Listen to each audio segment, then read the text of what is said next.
La profession de commerçant est en premier lieu tributaire de l'étendue de la clientèle. Mais l'activité peut aussi être mise à mal à la suite d'un sinistre comme un incendie survenu dans le commerce.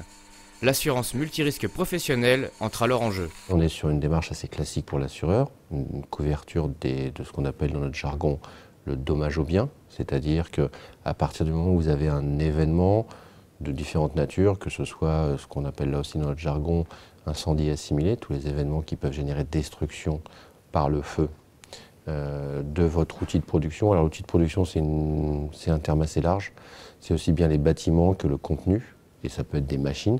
Donc incendie, tous les événements naturels, tous les événements de la vie qui peuvent effectivement impacter, alors je pense au vol par exemple, je pense aux dégâts des eaux, je pense au bruit des machines qui interviendraient suite à un accident, qui peuvent remettre en cause l'activité. Après on a toute la responsabilité civile, je suis responsable de tous les préjudices que je peux causer à des tiers dans le cadre de mon activité. Assurer ses biens, ses machines, son fonds de commerce ou se couvrir en responsabilité civile peut se révéler insuffisant en cas de coup dur. Il y a une autre clé de lecture de la conséquence d'un événement sur la conduite de mon exploitation, c'est justement ce qu'on appelle dans notre jargon là aussi, la perte d'exploitation.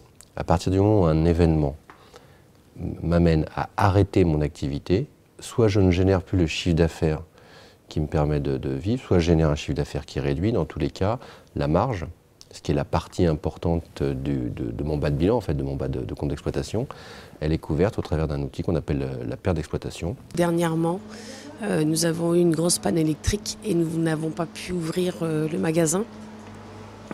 Bien sûr, plus de frigo, plus de balance, plus de luminaires. Et nous avons perdu une après-midi de travail. Donc effectivement, je me suis servi de mon assurance à ce moment-là et ils ont été très efficaces.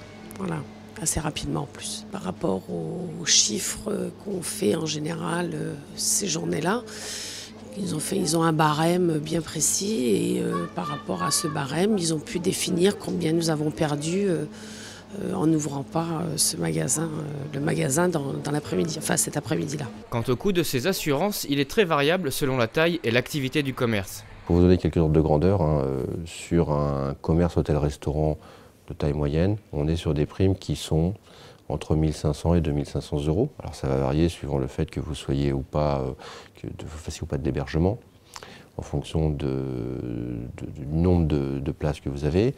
Si je prends des commerces non alimentaires de détail, on est sur des montants qui sont plutôt dans une fourchette de 500 à 1 000 euros. Mais là aussi, ça va être très dépendant de la taille de votre commerce. Si je pars sur du commerce de gros, on va quasiment multiplier par 3 ou 4 la valeur, tout simplement parce que vous avez entre autres des stocks importants. La France compte environ 700 000 commerçants et artisans, un marché qui flirte avec les 2 milliards d'euros pour le secteur de l'assurance. Parfait, merci beaucoup.